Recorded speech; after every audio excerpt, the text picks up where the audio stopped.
Hello, and welcome to Living Your Best Life. This segment is designed with you in mind, with special emphasis on health and wellness. I am your host, Shirley Gibson, and if you watched our previous segment, we talked about prediabetes and diabetes. We will continue to talk about topics that I feel are beneficial to help us live our best life. If we are willing to make better choices that may be necessary or needed for lifestyle changes. Living your best life starts with you taking care of your temple. Are you doing that? If not, sit back, relax, and enjoy our discussion and see how you might be able to use some of this information for your good and God's glory. Today, we will be talking about community health programs. And I have with me as my guest, Miss Tiera Beale. So Tiera, if you would, please tell us a little bit about yourself. Okay, I am currently a prevention coordinator with Vidant Medical Center, and I coordinate a grant called Healthy People, Healthy Carolinas. I also coordinate Pitt Partners for Health just on the interim until we get things back going again. But what that means is that I work with Pitt Partners for Health to develop programs to prevent chronic disease and then to promote physical activity and nutrition. All right, very good. Now, chronic diseases, that sounds like, really tough topic there. Can you tell us what are chronic diseases and what do you do to prevent them? Sure.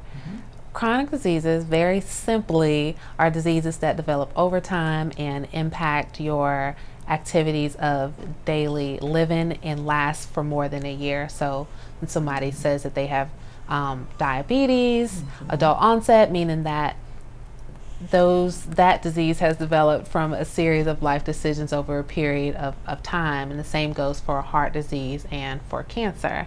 So those diseases are largely preventable. People will say, my granddaddy has, or my aunt, and those questions are very important, which is why they ask them at the doctor, but that does not mean that makes them not preventable.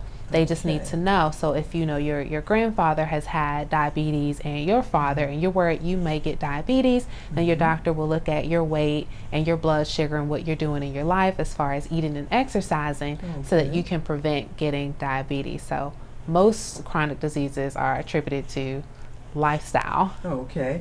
And when you say attributed to lifestyle, is that like maybe from early on, or maybe once we reach our adult life? When does that take place, or it can start at any point of our life? It can start at any point. It probably just depends on the lifestyle that you have at home as a child. So we have high rates of childhood obesity in the United States, very specifically in the South, and we also have, of course, very high rates here in Pitt County. So there are a lot of programs besides mine that work on that, and then I work with the schools to also work on those same things. It's a collaborative effort. So some of the habits that we have, of course, we'll share those with our children. So if I don't need to eat fast foods and I need to work on lowering my weight, but I'm not doing that right now, then often those same decisions are going to be made by the child. And so then if that child grows up and hasn't had any health education or met with a doctor to go over those risk factors, since if we go back to the earlier example, granddaddy and dad have had diabetes, then they'll just kind of continue on that same path. So at any time, but that doesn't mean at any time, from childhood to adulthood, that you can't start making healthier decisions. Lifestyle changes. Right. Exactly. Make those and lifestyle it all, changes. like you said, and it all depends on us willing to make those changes that affect our lifestyle. Right. Very good. And also you mentioned about some these diseases may be in our family. Well, if we make healthier choices or lifestyle changes, it doesn't mean that we have to be affected by it. Right. I think I gave a prime example last time we had this show.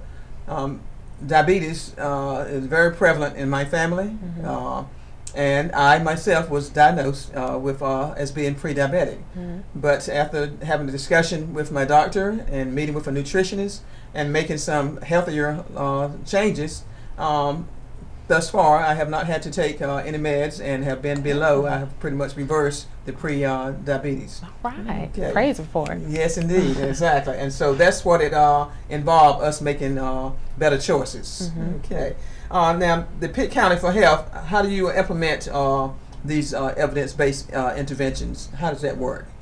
Right. So I mentioned things I guess you could do individually or on your own, but of course the work that I do is meant to support people who are willing to make those lifestyle changes. So, you know, I've worked with you when you were doing the Strive program to talk about easy ways to implement physical activity in your day, and one of the programs I like to use the most is walking. So an evidence-based intervention basically means it's a canned program. They've done this thing in another town. We'll say they did this thing in Winterville with 20 people for 3 years, and everyone got good results, and then they will take that program, package it, and offer it to other counties that have the same demographic. So that's what WalkWise is. So walking 150 minutes a week is recommended by the CDC for adults, 300 for children, will decrease the likelihood that you develop a chronic disease. Of course, you have to add in some other lifestyle changes, but that still does a lot. So WalkWise, one of those programs, promotes walking and then backs that up or incentivizes people with a small gift to promote walking, a pedometer, a water bottle, a cooling towel, or something like that, and that is working. People have signed up and done it again and again.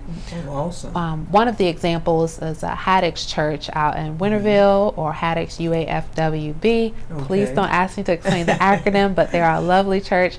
Ms. Monica Joyner there has done a great job of getting them walking. She started them off slow, which is really exemplary of how you can do it in your personal life. At first they did walking videos inside, but she really wanted to get them walking outside.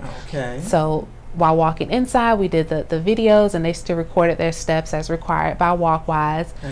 And they met to walk once a week, and then walked on their own throughout the rest of the week, and then they were ready for round 2. So they set up signage and they started walking outside. Awesome. And they were ready to move on. So then they got trained to do the Know It, Control It program, and everybody was working on decreasing their blood pressure, and they got a blood pressure machine, and they've seen great results with that. And they have more of a full wellness program, and that program comes with policy. So now instead of salt shakers on the table, they have with the Mrs. Dash on the table. So just small things like that to start one at a time. You don't have to flip your life over completely, but you know, it's meant to do in stages, and probably in the same way that you would implement an evidence-based program. That's just one. We have more, and I can explain however many you like. And that's very important also, as you mentioned, small changes, but they have a large impact on our lifestyle. That's very good. Tell me also, what are some of those interventions that we can participate in? WalkWise is one. You know, we're all in the time of COVID-19, so some of our interventions have been postponed or delayed or slowed, but WalkWise is not one of those. As a matter of fact, we also support a diabetes prevention program, or some of you may have heard of the Minority Diabetes Prevention Program, and that's also an evidence-based intervention. So even if they aren't interventions that we necessarily have hands-on, we can still support those. And so a big part of Diabetes Prevention Program, or DPP, is increasing physical activity to prevent diabetes, because of course that's a lifestyle change that works. So it's all the same words, even if it's a different conversation. But that program, as a part of their physical activity requirement, wanted to do WalkWise, so that takes care of that for them. So they'll do that for 8 weeks. The other program may be Cooking Matters at the Store, which we aren't doing store tours right now, but now what does that entail? That is teaching really everyone, but it's catered more now to low-income families or families that take it, that use the WIC program. But any family, especially a low-income family, can learn how to shop healthy on a budget. So you go through the store and you learn how to shop the perimeter, look at labels, learn the differences between, if you know you went to the doctor and you met with a nutritionist and they say you need low sodium, and try to get organic whole foods, and you look at the organic whole food, and that may be, you know, $1 or so more than the store brand. But if you look at the back of that, the store brand may actually be healthier and it may have simpler ingredients than the organic low sodium option.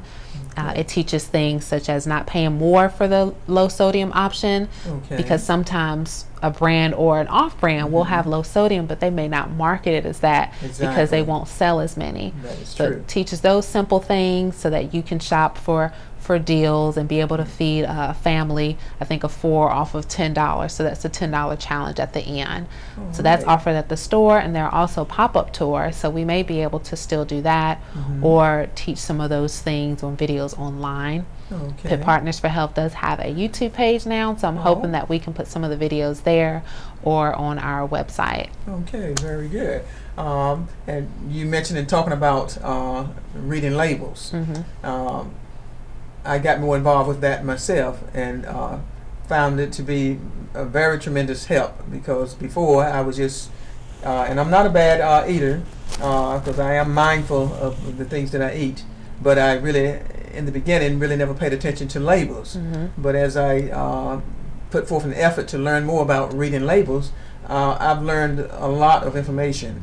Just to give you one example that I learned for myself, well, I was trying to cut back on fat, right? So I'm looking at the packages that says low fat, all right? So as I started picking them up and then got to looking a little bit closer and comparing, that's when I realized, yes, it's lower in fat, but it was higher in sodium. And that was something I did not want either. So I found myself just not going for the low fat because I did not want the high sodium. So we have to be, again, mindful of what works for us and what is best for us. Now, another person may need to watch the fat a little bit closer and may have to deal with the higher contents of sodium. But in my case, because there again, I know high blood pressure running my family, so I wanted to stay away from as much sodium as I could. So I just dealt with more fat and just knew that I had to get out and be more active and to try to work it off, calories in, calories out, so to speak. Okay, very good. Now you mentioned physical activity. How important do you think this is? Let our viewers know how important physical activity is. Physical activity is very important. Some people will make diet changes, but combining those with physical activity, they really do work together. Will get you additional benefits. So we'll say drinking water, of course, is very good for you. You know, eight glasses a day is the same, but you know, walking or increasing your physical activity actually helps your body to spread that water around a little better. It gets, you know, that fluid through your joints and pumping through your veins up to your heart a little better. So those things really go well together. If you're eating, you know, food to build strong bones, exercise or, you know, those weight bearing activities also help with that. So if you want to maximize the benefit, it's best to combine the two. You need 150 minutes a week, but I think where people get stuck at is that maybe saying 150 minutes. Sounds like a lot. Maybe it sounds like a lot. They're thinking, okay, I need to do an hour, but that's a lot for me. But you don't have to. You can do it 2 times a day for 10 minutes each, in the morning and in the evening. You can, you know, garden in the morning and then walk in the afternoon. You can, you know, split it up. It doesn't have to be 150 minutes right away. For our bodies, so fearfully and wonderfully made as they are, can adapt. So if you're feeling like you can't, maybe you can't right now, but you will be able to build up to it. It's the same as learning a new skill or riding a bike, or maybe you can only walk 5 minutes today, but by the time you do that for 2 weeks consistently, you'll be able to walk for 20 minutes a day. That is true. Because your joints will be stronger and your bones will feel better and the fluid is moving through your body better, and you've gotten used to it. Your body will probably want to walk because, again, fearfully and wonderfully made, and it adapts very easily. If you think about cravings, when people, I just, you know, I'm craving something salty or something like that. It may be your body knowing if you have something salty, you'll drink water because it wants water. And you can live like that for a long time on high salt foods, and next thing you know, you may have high blood pressure, high blood pressure that fast, but you're still very in charge, even if your body sends you those signals. That is true. So you get you can have those same kind of cravings if you've been used to walking. If people say, man, I haven't run in a long time, because they get that runner's high, that increase of dopamine, so you feel good. The same thing can happen while walking. You don't have to sprint every day. Your body will adapt. And so if you're walking every day for 8 weeks, and then you decide you're going to take some weeks off, you'll start to feel that, and you'll want to walk again. So, you know, what you practice becomes habit, and that makes it easier for you to maintain those lifestyle changes, especially physical activity. That's so true. And mention your body needs it, and your body will demand it to a certain extent once you start doing it and do it consistently. There again, with this COVID-19, I'm not able to get to the gym, which I'm usually in the gym 5 to 6 days a week for an hour and a half minimum. And now that COVID has taken over, I still exercise, but I'm not doing it consistently like I was when I was in the gym. And yes, you can tell. I can tell a big difference. And it's like I've been working out all my life, and it's this short period of time, I already see a difference that my body is demanding more. So I'm trying to get back on the wagon, so to speak, and do much better, because I know that my body needs it, and I felt much better when I was doing the 5 to 6 days a week. So I'm going to have to step it up a notch for myself. In regards to water, yes, the body needs water, and I think what people fail to realize is that the body is made up mostly of water. So we have to replenish that water. Excuse me. We have to replenish that water on a daily basis. If not, sometimes this may attribute it to these chronic diseases. I hear a lot of people talk about arthritis. Well, sometimes, you know, the joints may not have enough moisture, and that may be a reason that the joints are feeling a little bit more stiffer. You mentioned walking. The good thing about walking is free. It's free. You do not have to belong to a gym to walk. So it's free. So you really don't have an excuse not to be able to do some type of physical activity. So that's good news. That's good stuff. I appreciate that. Okay. Can you share the programs, some of the programs as well? I know you mentioned WalkWise. Can you tell us maybe about a couple more that might be available in the area, or something we can look into? I heard of Catch. I'm not sure about Catch, and what, Kids in the Park. Okay. Catch is the coordinated approach to child health, and that may be a little difficult to access right now because that was implemented in after school, and COVID has changed that, but they are still using that program at Vidant Wellness Center.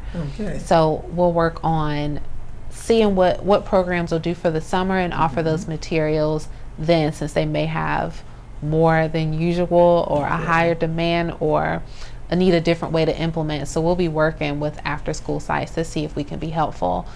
Kids in Parks, though, is very available and accessible. It's a program that encourages kids, but really everyone, to unplug and get outdoors more. So we have 4 Kids in Parks trails in Pitt County. There are 2 here in Greenville, one at River Park North, Alice King Park, and then the other is in Fountain and in Grifton. So, you know, usually they'll say Greenville has everything, and so now there are other trails in other places. And if you go online to kidsinparks.com, you can see the trails everywhere. And so as you, a youth or adult or family, as you track your adventures and register them online, they will actually send you a prize in the mail. That kind of like WalkWise will kind of reinforce you going back and visiting those trails. So the coordinators of that program actually come out and they map those trails. They look at what different bugs are available, not available, there, present, what different trees, what kind of sites can you see there, and then you can log. So all of them are different, so you can really travel and you know, do all the track trails in North Carolina if you wanted to, but it's a national program. So there are even some in different states that you can travel to and get different prizes, and that has actually increased since the pandemic. If people, you know, wanted to get outdoors, right? So they'll be able to get out. There's a lot of space. You can still socially distance, and I believe Alice King Park so the parks are closed, meaning the shelters and the playgrounds, Right. but the trails still are available. still available. Oh, I think okay. there was some confusion on that. I see. Of course, even with me, I was like, closed. How are people gonna Get out. work out and get out? And that Okay. fresh air is Very good for the right? body. Right, and the people are spending more time together. That's true. another part besides physical activity and nutrition. That's spending more time together and getting outdoors to help decrease stress and That's work on true. your mental health. That's a very important part of preventing chronic disease as well. That is true. Always need that family, what I call family quality time. Mm-hmm. And it doesn't mean that you're just in the same household with everybody in a different room, or you're sitting down for dinner and everybody's having dinner in a different room or a different time. Mm-hmm. So this COVID has a lot of advantages as well as disadvantages, Mm-hmm. but I'm thinking that it is a time for healing of the family Right. as well. Okay. Now, these programs that you talk about, any of them available? I know we got the COVID, so I'm sure it's limited, but what are some of the ones that we can get involved in, like right now, in spite of COVID? Right now, definitely kids in parks, So because kids you in register parks. for that individually, and Walkwise. Walkwise. And then Cooking Matters at the store. Okay. Since we really do that through organizations, I think we could work through that. All of our programs are really flexible. Okay. Those are the programs we chose because we know in Pitt County there are a lot of different demographics, a lot of different areas of living, a lot of different environments, Okay. and we want to be able to implement the programs anywhere. So I if see. someone was really interested in a store tour, we Okay. can probably do that virtually or via Okay. Zoom. Those options are available. So those are probably the three. And then we're also open. So in addition to the, I believe, 7 evidence-based interventions that we have, we're always adopting and supporting new ones if they fit within those 2 groups of preventing chronic disease or promoting physical activity and nutrition, Okay. especially since some of those needs may have changed due Right. to COVID, right? okay. So if we're not trying to hold on to the programs that we have if they don't work, and we're open to picking up new programs that fit the people and the times a little better. Okay, I understand. Very good. And all this good information is even more important now that we are experiencing COVID, because just listening to the news and the statistics, it's letting us know that we need to be living our best life now, and we need to be in our best health now, so that if we are happen to get COVID, that hopefully our bodies will be able to fight it, Right. or we have these asymptomatic, which to me is saying, sounds like the body's been strong enough that you haven't suffered from the symptoms that some other people have suffered from. So we need to start living our best life and getting our body and our temple in shape, so that we can ward off some of these chronic diseases. Right. Very- It's not too late. Exactly. I know It's COVID never is too here, late. but it's never too Never late too to late. start being a little more healthy. Exactly. Or a lot. That is so true, and I'm with you 100% on that. And I know, as far as labels is concerned, at the time that I went on the label at the store tour and was taught about reading labels, they had incentives when I went for mine, which was, we always love those incentives. They actually gave you a $10 gift certificate that you had to use to shop in the store at that time. Right. And you had to kind of buy the products that they just taught you about and read the labels and find out what was the items that was best for you. So I thought that was very good. I remember taking a group of single parents on a separate tour at a different time, and they were just in awe about that. Do y'all have those type of incentives going on with some of the programs? Yes, well, that was available with Cooking Matters at the store, but if Okay. we have to do it virtually, I'm not sure Okay. how we can work that out, or if it could be a small group, or if the grocery stores will even allow that now, because see. of course, it's one way down and one way back up. So True. we'll have That's to be innovative with how we true. keep Go that about it. incentive if we do it. I'm not sure. Okay. We'll have So- to brainstorm that. Right, and it may be forthcoming, hopefully, once COVID give us a break. Right. Once COVID gives us a break, or if we can do early, or something like that. Okay. The grocery stores have been very accommodating with that program, because of course, it's good promotion. If people learn how to shop healthy at your store, they're That more is likely to true. come back and spend their dollars there. Exactly. And we want a healthy community. Environment, we sure do. Healthy community, healthy environment. Exactly, and healthy you and me. Exactly. Right. That's very good.